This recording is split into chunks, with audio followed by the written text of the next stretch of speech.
आप लोग मुट्ठी बंद करके जोरदार तरीके से जो है वो नारा लगाने का काम आप लोग करें। किसान मजदूर एकता जिंदाबाद जिंदाबाद। भैया जरा दमदारी से लगाना पड़ेगा ना, आवाज बंबई तक पहुंचानी है। तो जो है मतलब बहुत सारे लोग तो इंतजार कर रहे होंगे, है ना, कि अब ये बैठे हैं, इनकी कुछ तबीयत बिगड़ने लगे, कीटोन कुछ बढ़ने लग जाए तो मतलब अपने आप मामला निपट जाए, है ना। ये बहुत ही निर्दयी लोग हैं, बहुत बर्बर लोग हैं, है ना। हम इन लोगों को जानते हैं, तो इसलिए जरा दमदारी से नारा लगाइए। किसान मजदूर एकता जिंदाबाद जिंदाबाद जिंदाबाद। किसान मजदूर एकता जिंदाबाद जिंदाबाद जिंदाबाद। किसानों का कर्जा माफ करो, माफ करो, माफ करो। सभी किसानों का कर्जा माफ करना होगा, करना होगा, करना होगा। सभी किसानों को 2 लाख रुपए का कर्जा माफ करना होगा, करना होगा, करना होगा। लगाई गई शर्तें वापस लो, वापस लो, वापस लो। योजना में लगाई गई शर्तें वापस लो, वापस लो, वापस लो। आवाज दो आवाज दो। कौन बनाता हिंदुस्तान भारत का मजदूर किसान? कौन बनाता हिंदुस्तान भारत का मजदूर किसान? कौन चलाता हिंदुस्तान भारत का मजदूर किसान? कौन खिलाता हिंदुस्तान भारत का मजबूत किसान? इंकलाब जिंदाबाद इंकलाब जिंदाबाद। रोहित पवार आगे बढ़ो, हम तुम्हारे साथ हैं, रोहित पवार संघर्ष करो, हम तुम्हारे साथ हैं। बहुत बहुत शुक्रिया, धन्यवाद। देवेंद्र फडणवीस साहेब मीडियाशी बोलत होते. शेतकऱ्याच्या हिताचं ते कुठेही काय बोलत नव्हते. या देशामध्ये पंतप्रधान मोदी साहेब 12 वर्ष जे पंतप्रधान राहिलेले आहेत त्यांच्या मार्गदर्शनाखाली हा देश कसा चालला, कसं काम केलं हे सांगण्यासाठी त्यांनी प्रेस कॉन्फरन्स घेतली होती. आमच्या सगळ्यांची इच्छा होती आणि आशाही होती की शेतकऱ्यासाठी ते काहीतरी बोलतील, शेतकऱ्याची आजची परिस्थिती समजून घेऊन न्याय देण्याचा प्रामाणिकपणे प्रयत्न करतील.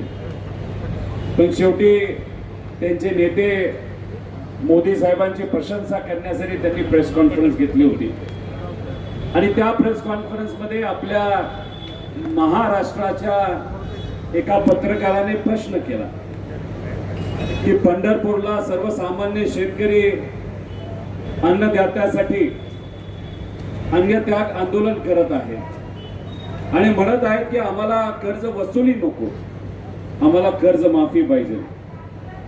त्याच्यामध्ये म्हणजे आपण म्हणजे इथं बसणारे जे आंदोलनकर्ते आहेत, शेतकरी आहेत, त्या सगळ्यांची मागणी अशी आहे की हा जो GR आहे, जो शासनाने 2 जून 2026 ला काढलेला आहे, पुण्यश्लोक अहिल्यादेवी होळकर शेतकरी कर्जमुक्ती योजना 2026, या GR मध्ये काही अटी आहेत असं आपण म्हणतो, असं पत्रकारांनी सांगितलं.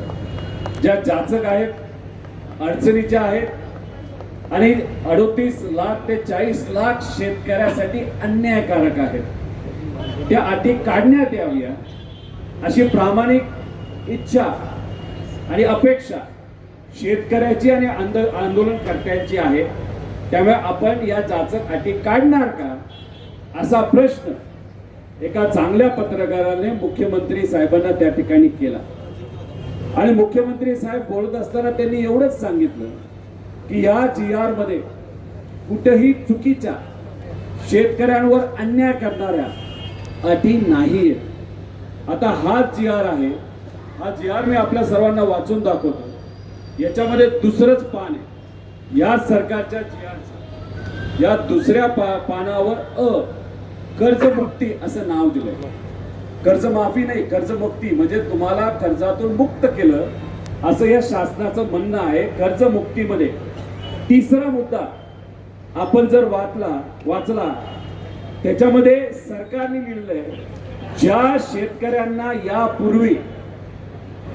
शेतकऱ्यांना यापूर्वी महात्मा ज्योतिराव फुले शेतकरी कर्जमुक्ती योजना 2019 या योजनेचा लाभ मिळाला आहे अशा शेतकऱ्यांनी दिनांक 1/4/2019 ते दिनांक 31/3/2025 पर्यंत उचल केलेल्या अल्पमुदत पीक कर्ज व पीक कर्जाचे केलेले पुनर्गठन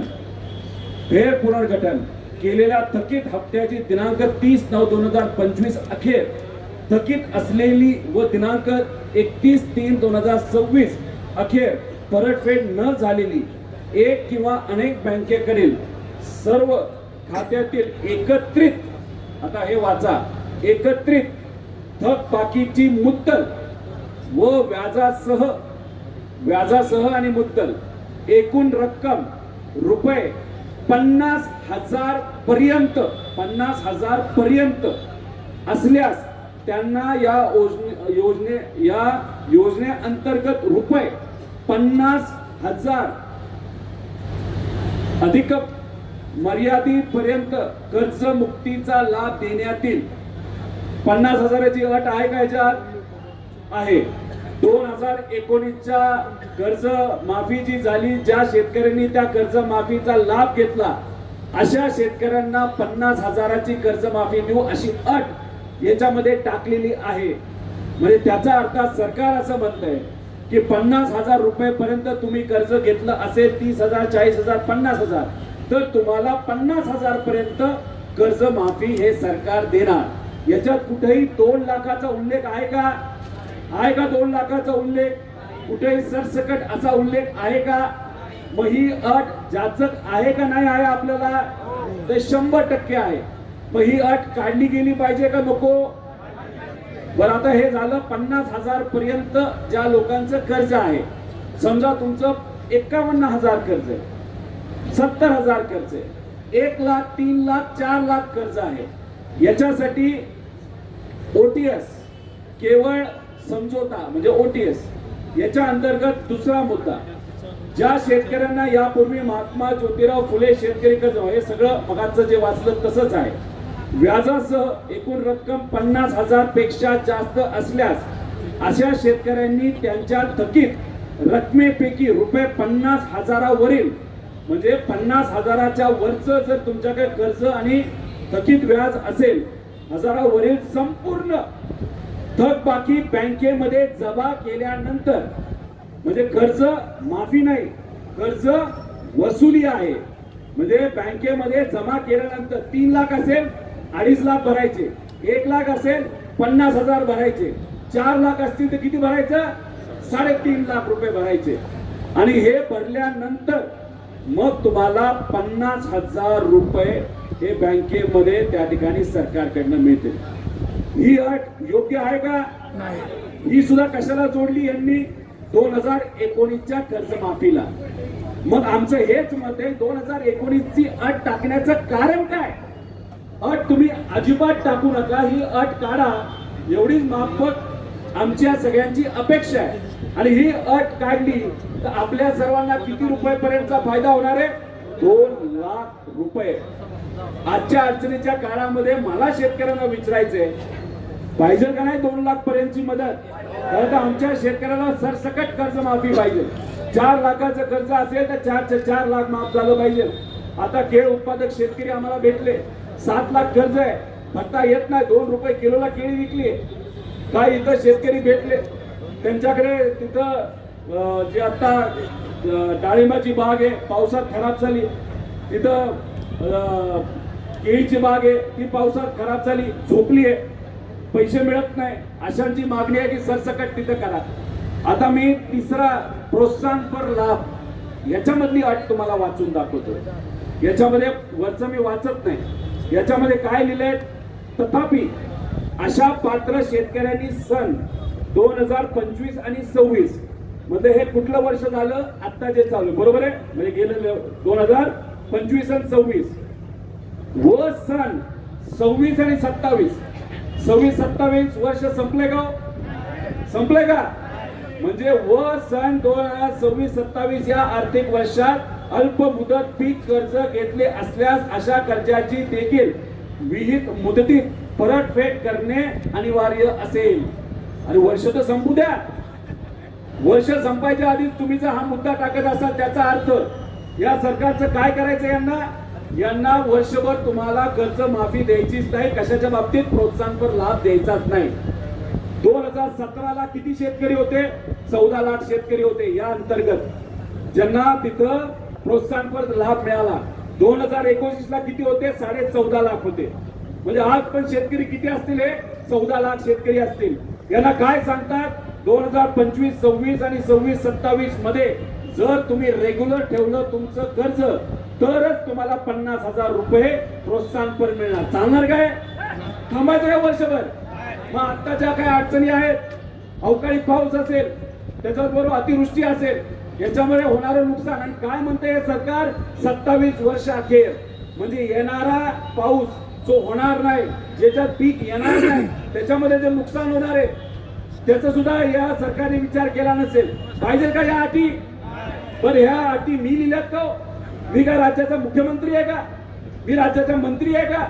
हे त्यांच्या GR मधून वाचवून दाखवलंय का नाही दाखवलं? मग मुख्यमंत्री साहेबांना मला एवढंच सांगायचंय, मला कृपा करून राजकारण करायचं नाही. आणि मी एकच सांगतोय, 2017ची आमची मागणी होती.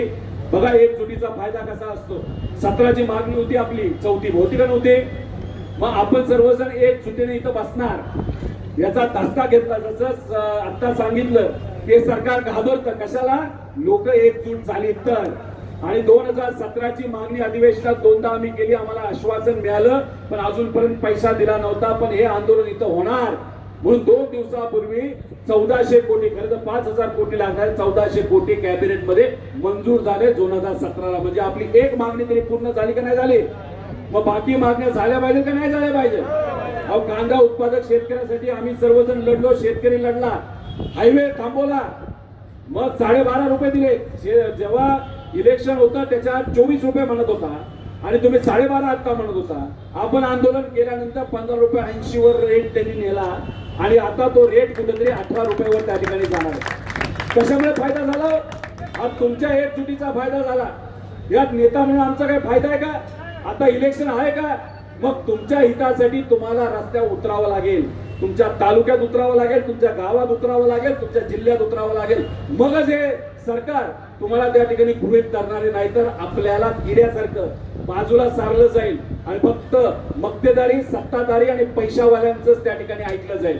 म्हणून कृपा करून आपल्याला विनंती करतो. आणि दुसरं एक सांगतो, यांची जी कॅबिनेटची बैठक झाली ना, त्या कॅबिनेट बैठकीमध्ये हा मुद्दा आहे. हा काय मुद्दा म्हणतो? कॅबिनेट बैठकीमध्ये मायका लाल एक तरी पाहिजे होता तिथं मंत्री. जो शेतकऱ्याचा पुत्र आहे तो म्हणायला पाहिजे होता ही आट का टाकली तुम्ही? पण दुर्दैव असं त्या कॅबिनेट मध्ये असणाऱ्या कुठल्याच नेत्यांनी, मंत्र्यांनी याचा आक्षेप नाही घेतला.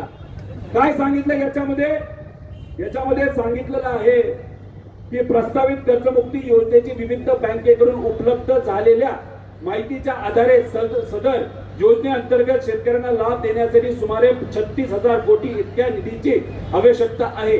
तथापि हे सरकार कदापि असं काही बोलत चालतं. तथापि सदर योजनेअंतर्गत प्रस्तावित केलेल्या अपात्रतेच्या निकष लागू केल्यामुळे, म्हणजे मी जे मगाशी वाचून दाखवले, ही चर्चा झाली आहे कॅबिनेट मध्ये, मंत्र्यांमध्ये. काय म्हणतात?